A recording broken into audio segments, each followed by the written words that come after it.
안녕하세요. 고남식 목사입니다. 오늘 전해드릴 본문 말씀은 사도행전 9장 10절에서 20절까지의 말씀입니다.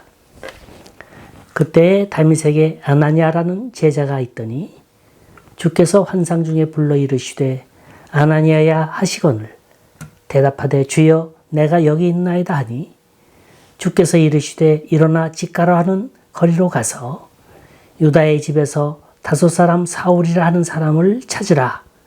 그가 기도하는 중이니라. 그가 아나니아라 하는 사람이 들어와서 자기에게 안수하여 다시 보게 하는 것을 보았느니라 하시거늘 아나니아가 대답하되 주여 이 사람에 대하여 내가 여러 사람에게 듣사온즉 그가 예루살렘에서 주의 성도에게 적지 않은 해를 끼쳤다 하더니 여기서도 주의 이름을 부르는 모든 사람을 결박할 고난을 대제사장들에게서 받았나이다 하거늘 주께서 이르시되 가라. 이 사람은 내 이름을 이방인과 임금들과 이스라엘 자손들에게 전하기 위하여 택한 나의 그릇이라. 그가 내 이름을 위하여 얼마나 고난을 받아야 할 것을 내가 그에게 보이리라 하시니 아나니아가 떠나 그 집에 들어가서 그에게 안수하여 이르되 형제 사울아 주 곧 내가 오는 길에서 나타나셨던 예수께서 나를 보내어 너로 다시 보게 하시고 성령으로 충만하게 하신다 하니 즉시 사울의 눈에서 비늘 같은 것이 벗어져 다시 보게 된지라. 일어나 세례를 받고 음식을 먹음에 강건하여 지니라. 사울이 다메섹에 있는 제자들과 함께 며칠 있을새 즉시로 각 회당에서 예수가 하나님의 아들이심을 전파하니. 이 세상엔 참으로 여러 가지의 준비된 만남이 있어요. 우리 속담에 지나가다가 옷깃만 스쳐도 인연이란 말이 있죠. 인연이라는 게 뭐예요? 우리말 한국 백과사전을 찾아봤더니 인연이란 연줄, 연고, 서로가 의지함 이렇게 풀이해놨어요. 그러니까 나 혼자서 못 사는 거예요. 실수를 해도 좋고 오해를 해도 좋아요. 그저 곁에 있는 것만으로도 좋은 거예요. 서로 이해하고 격려하고 위해주는 그런 사람들의 관계를 인연이라 부릅니다. 자, 이렇게 인연으로 맺어진 관계가 있는가 하면 악연으로 맺어진 관계도 있습니다. 서로가 만나선 안 될 사람들이에요. 그런데 어쩔 수 없이 만나야 합니다. 이 선수만 없으면 금메달은 내 차지인데 항상 이 사람이 내 앞길을 가로막아요. 예를 들어서 김연아 선수와 아사다마오 선수. 우리는 이 두 사람의 사이를 가리켜 좋은 말로 라이벌이라 말하지만 악연도 이런 악연이 없는 거예요. 그 다음은 필연입니다. 글자 그대로 반드시 만나야만 할 인연이죠. 이건 내가 만나고 싶다고 해서 만나고 만나기 싫다고 해서 안 만나는 게 아닙니다. 하나님께서 오래전부터 그렇게 그 만남의 길을 계획하고 계셨어요. 오늘 본문에 나오는 사울과 아나니아의 만남이 바로 그것입니다. 우리는 사울은 잘 아는데 아나니아는 생소한 것 같아요.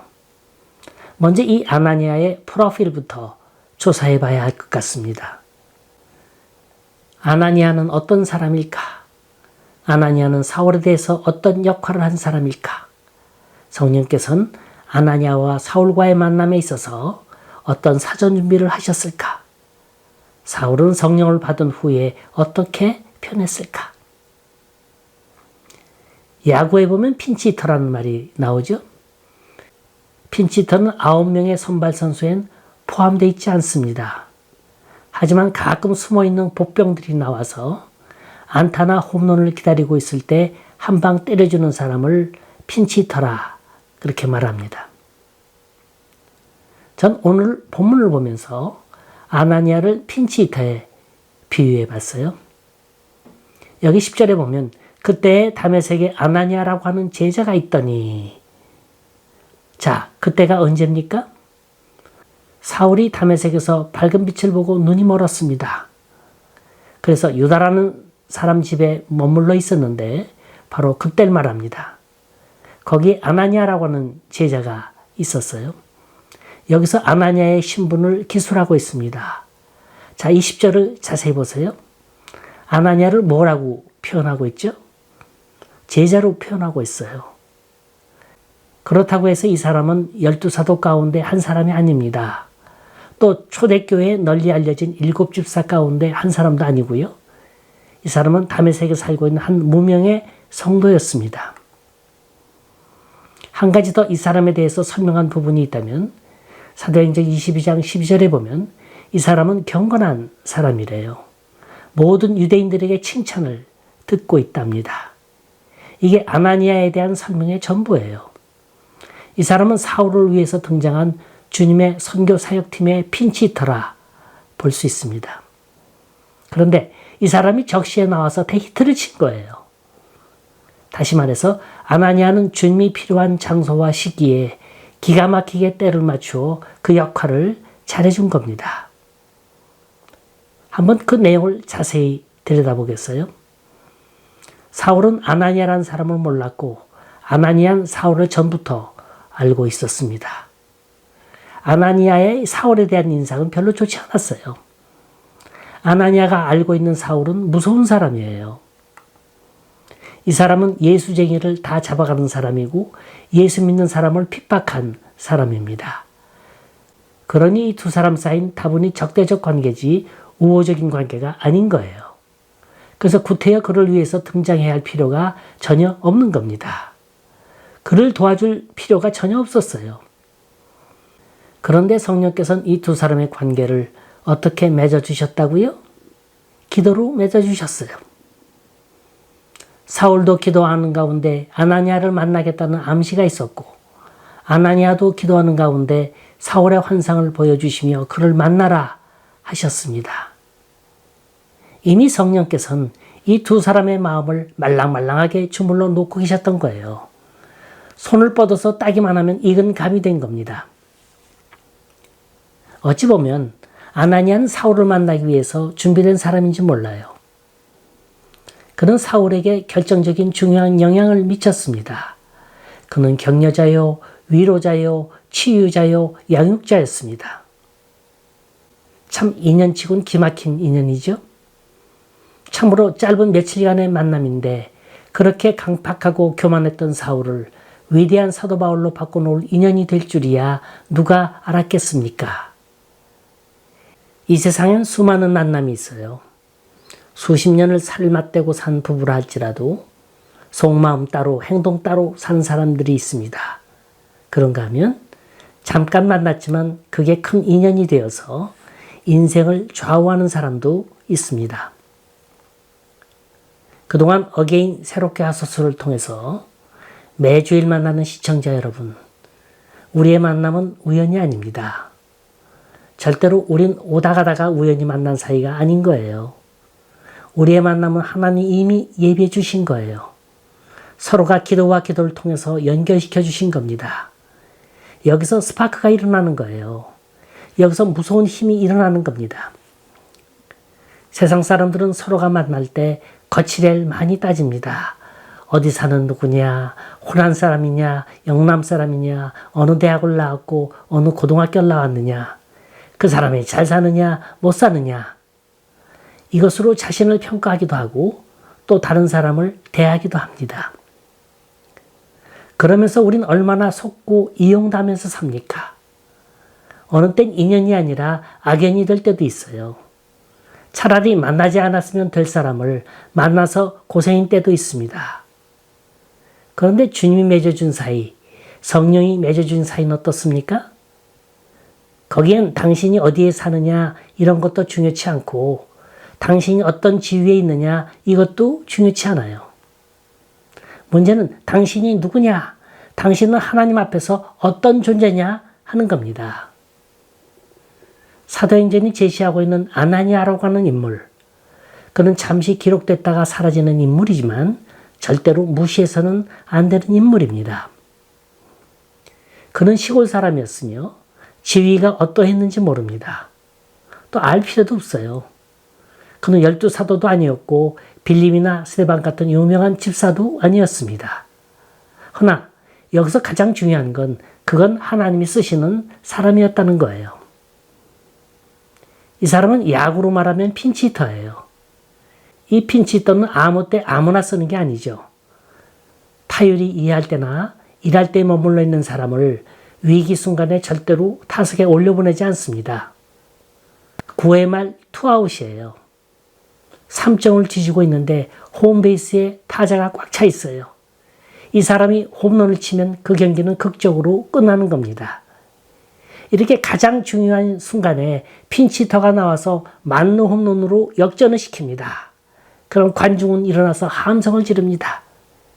이렇게 핀치히터는 날 필요로 할 때 내 몫을 제대로 하는 게 그게 핀치히터의 사명입니다.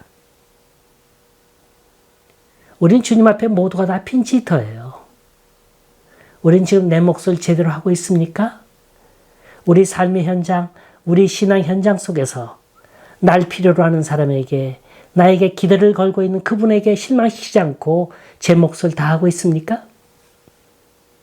한번 머릿속으로 상상해 보세요. 우리가 하는 모습을 보고 우리 믿음의 선배들이, 그리고 하늘의 천군 천사들이 잘한다고 함성을 지르고 박수를 쳐주고 있다면 이건 영광 중에 영광인 겁니다. 정말로 내가 사는 보람이 있는 거예요. 이왕 살려면 이렇게 가치 있게 살아야 될 거 아닙니까? 이왕 믿으려면 이렇게 믿어야 되는 거 아닌가요? 그렇다고 하나님께서 아무나 불러서 사용하십니까? 성경 전체를 보세요. 하나님은 절대로 준비가 되어 있지 않은 사람은 부르시지 않아요. 설익은감 따지 않습니다. 모세를 보세요. 애굽에서 40년, 미디안 광야에서 40년, 80년이 지나서도 준비가 되어 있지 않았기 때문에 부르시지 않았던 겁니다. 성경은 한 사람을 사역의 일꾼으로 만들기에 앞서서 준비하고 있는 그 과정을 얼마나 강조하고 있는지 모릅니다. 모세는 40년을 일하기 위해서 80년을 준비했습니다. 아브라함은 아들 이삭을 얻기 위해서 25년을 준비했고요. 요셉은 애굽의 총리가 되기 위해서 무려 23년을 준비했어요. 아나니아를 보세요. 그는 얼마나 많이 준비했는지 모릅니다. 설마 그가 사울을 만나리라고는 예상치 못했을 거예요. 그는 평소에 사울을 양육시키고 주의 사역자로 만들게 될 중요한 사명을 갖고 살았다고는 전 생각지 않습니다. 이건 어느 날 갑자기예요. 아나니아야, 너는 직가로 가서 유다 사람의 집에 5사람 사울을 찾으라. 이건 예의치 않은 명령이에요. 전혀 상상치 못했던 일입니다. 그가 이 명령을 받을 수 있었던 건 이미 평소에 준비를 철저히 했던 사람이었다는 겁니다. 이 명령들을 보세요. 얼마나 구체적입니까? 얼마나 분명합니까? 우선 거리 이름부터 나옵니다. 직가라고 하는 거리예요. 유다라는 사람의 집은 거기에 있었어요. 그 다음에 만나야 할 대상까지도 분명합니다. 5사람 사울이에요. 얼마나 구체적입니까? 이걸 기도하는데 환상 중에 봤다는 거예요. 평소에 준비하니까 보이는 거고 준비하니까 들리는 겁니다. 그런데 재밌는 건 그 다음에 일어나는 반응입니다. 아나니아가 이 환상을 보고 아멘, 할렐루야 했습니까? 아니죠. 두려워했어요. 놀랐어요. 아니, 5사람 사울 말입니까? 이 사람이 어떤 사람이라는 걸 하나님께서 더 잘 아시지 않습니까? 근데 저더러 그에게로 가라고요?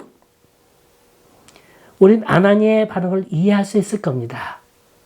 순종치 않겠다는 뜻이 아니에요. 놀란 거예요. 가끔씩 주님은 우리를 놀라게 하실 때가 있습니다. 하나님 접니까? 절 부르신 겁니까? 저더러 지금 이 일 하라고 시키신 겁니까? 누구든지 신앙의 결단을 내리기 전에 자기 자신과의 싸움이 있습니다. 이걸 이겨내야 한다는 거예요.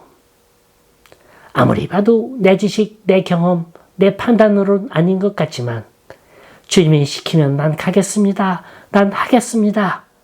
이래야 역사가 일어나는 거예요. 모세야, 내 백성 이스라엘을 애굽에서 구출해내라. 하나님, 하필이면 왜 접니까? 저는 늙었습니다. 저는 말도 제대로 할 줄 모릅니다. 이왕이면 말 잘하고 젊은 사람을 쓰시죠. 이게 사람의 생각이에요. 이때 하나님께서 하신 말씀이 뭡니까? 아무 염려하지 말고 가라. 내가 너와 함께 가리라. 다시 한번 강조하지만 주의 성령이 내 마음을 움직이고 나를 감동시킬 때 그때 조용히 순종해야 합니다. 하나님이 내 사정 모르고 내 실력 모르시는 게 아니에요. 다 알고 시키는 거예요. 그렇다면 핑계대지 마세요. 변명하지 마세요. 하나님은 내 모습 그대로를 찾고 계십니다. 모자라면 모자란 대로, 없으면 없는 대로, 죄투성이면 그 상태대로 부르고 계시는 겁니다. 가장 중요한 건 그 상황을 떠나지 말라는 거예요. 피하지 말라는 거예요. 그 기회를 놓치지 말라는 겁니다. 내가 일할 수 있는 기회는 항상 오는 게 아닙니다. 내가 일하고 충성할 장소가 어디나 널려져 있는 게 아니에요. 신앙의 길이란 이리저리 피해 다니는 게 아닙니다. 어딜 가도 산 좋고 정자 좋고 물 좋은 곳 없어요. 내 요구 조건에 꼭 맞는 곳과 꼭 맞는 사람이 어디 있겠습니까? 하나님이 우리에게 일을 맡기실 땐 절대로 완성품을 주시지 않습니다. 비록 힘들고 고통되지만 참기 어려운 순간이 있겠지만 그 순간을 이겨나가면 바로 이거였구나. 하나님의 깊은 섭리를 깨닫게 되는 겁니다. 아나니아는 주의 음성을 들었어요. 그 음성을 들었을 때 그는 두말하지 않았습니다. 즉각 자기의 두려움, 자기의 선입관, 자기 염려 등을 다 접어두고 그대로 순종했습니다. 그러니까 기적의 역사가 일어나는 거예요. 자, 17절부터는 사울과 만나는 구체적 장면입니다. 아나니아는 처음 만나는 사울에게 뭐라 부르죠? 형제 사울아. 이 형제란 소리, 그리 쉽게 나오는 소리가 아니죠. 사실 사울이 주님을 만나지 않았어도 그는 원수지 형제 사울이 아닙니다. 이렇게 우리의 닫혀진 서로의 마음을 열어주는 능력이 뭡니까? 그게 성령인 거예요. 사울도 피차 마찬가지. 성령께서 그를 변화시켜 주지만 않았어도 두 사람과의 만남은 감히 생각도 못할 일이었던 거예요. 이 두 사람은 성령으로 하나가 되고 마음으로 하나가 됐습니다. 지금 사울에게 있어서 가장 급한 건 눈을 뜨는 일이고 아나니아는 그의 눈을 뜨게 해주는 거예요. 이때 아나니아가 사울에게 무슨 말을 건넸는가 한번 보세요. 형제 사울아, 예수께서 나를 보내어 너로 다시 보게 하시고, 그 다음 말이에요. 성령으로 충만하게 하신다 했습니다. 자, 여기서 의심나는 게 과연 유대주의, 율법주의에 사로잡혀 살았던 사람이 성령이 뭔지는 알았을까요? 설사 알았다 할지라도 이건 다른 세계의 용어이지 자기와는 아무런 상관도 없는 겁니다. 자, 철두철미한 율법주의자 사울이 성령 체험하는 과정을 어떻게 표현하고 있느냐 하면 즉시 사울의 눈에서 비늘 같은 것이 벗어져 다시 보게 된지라. 이건 소위 사도행전의 저자 의사 누가가 쓴 거예요. 상징적 표현이 아닙니다. 실제로 그 몸에서 일어난 상황을 그대로 쓴 거예요. 자, 눈에서 비늘 같은 것이라 그랬죠? 그게 눈꺼풀에 붙어 있었던 비늘일까? 아니면 흰 각막과 눈동자를 덮고 있는 전체를 말하는 걸까? 이건 일시적인 변화를 말하는 게 아니에요. 본질적인 변화를 말하는 겁니다. 그게 눈꺼풀이건 아니면 눈동자건 그게 중요한 게 아니라 분명히 시야를 가로막는 게 있었어요. 그래서 사울은 마구 그 눈을 비벼댔겠죠? 그러니까 뭔가 눈에서 비늘 같은 게 눈곱처럼 수없이 떨어지는 겁니다. 그리고 나서 볼 수 있었다는 겁니다. 이건 단순히 인체의 변화를 나타내는 표현이 아닌 줄 압니다. 이제부터 사울이 보는 세계는 다른 세계였어요. 그전에는 용서해야 할 일인데 그게 도무지 용서가 안 됐어요. 그전엔 분노를 품어서는 안 된다. 죄를 지어서는 안 된다. 다 알고 있었어요. 하지만 알면 뭐합니까? 그를 덮고 있는 율법이라는 비늘이 그의 삶을 지배하고 있는데, 그게 그의 행동을 정당화시키고 있는데, 거룩, 외식, 형식, 거칠의 체면, 이런 게 문제인 겁니다. 근데 성령께서 찾아오셔서 그의 근본적인 문제점들을 하나둘 벗겨주신 거예요. 사도 바울의 훗날 한 고백이 뭡니까? 이상하다. 내가 원하는 것은 안 하게 된다. 하고 싶지 않은 걸, 해서는 안 될 걸 자꾸 하고 싶어진다. 이게 뭘까? 이게 바로 죄이다. 그걸 교리로서 설명해 준 부분이 바로 로마서인 겁니다. 그 죄가 바로 그 눈에 붙어 있었던 비늘이었던 거예요. 그리고 나서 세례를 받고 그런 복음의 증거자가 됩니다. 우리가 주님의 쓰임받는 일꾼이 되려면 먼저 준비가 되어 있어야 합니다. 이게 안 돼 있으니까 이리 두들겨 맞고 저리 두들겨 맞고 이런 고통 저런 고통 이런 시험 저런 시험 이런 연단 저런 연단 다 받는 거예요. 그러면서 우리에겐 비늘처럼 벗겨져 나가는 게 있습니다. 하나님을 몰랐다는 걸 알게 됩니다. 그게 죄인 줄 몰랐는데 나중에 저절로 알게 돼요. 그게 부끄러운 줄 몰랐는데 나중에 알고 보니까 그게 그렇게 부끄러울 수가 없는 거예요. 여기서 끝나는 게 아니죠. 나란 존재가 누군지를 알고 주님을 알았다면 그때부터 나만의 세계가 아니라 주님의 세계로 바뀌어지는 겁니다. 지금까지는 날 위해 살아왔지만 이제부터는 주를 위해서 살아야겠다는 마음이 일어납니다. 바울은 그랬어요. 의리를 위해서 핍박을 받았고 복음을 위해서 수많은 죽음의 고비를 넘겼습니다. 그래도 그게 좋은 거예요. 사도 바울의 한 말 가운데 가장 멋지고 위대한 말이 있습니다. 인간으로서 나는 이렇게 떳떳하게 살았노라고. 하나님 앞에서도 한 점 부끄러움 없이 살았노라고. 당신네들은 나를 본받으라고. 과연 우린 신앙인으로서 이런 말을 자신 있게 할 수 있을까요? 전 할 수 없을 것 같아요. 전 바울만 생각하면 부끄러운 것밖에 없어요. 끝으로 심수봉님의 찬양으로 오늘 말씀을 맺겠습니다. 낮엔 해처럼 밤엔 달처럼 그렇게 살 수 없을까?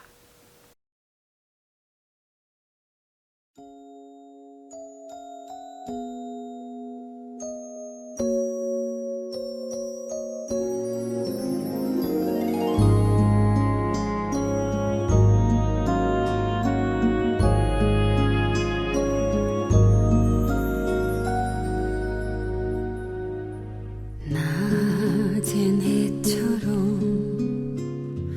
밤엔 달처럼 그렇게 살 순 없을까. 욕심도 없이 어두운 세상 비추어 온전히 남을 위해 살듯이 나의 일생에 꿈이 있다면 이 땅에 빛과 소금 되어 가난한 영혼 지친 영혼을 주님께 인도하고픈데 나의 욕심이 나의 못난 자가 언제나 커다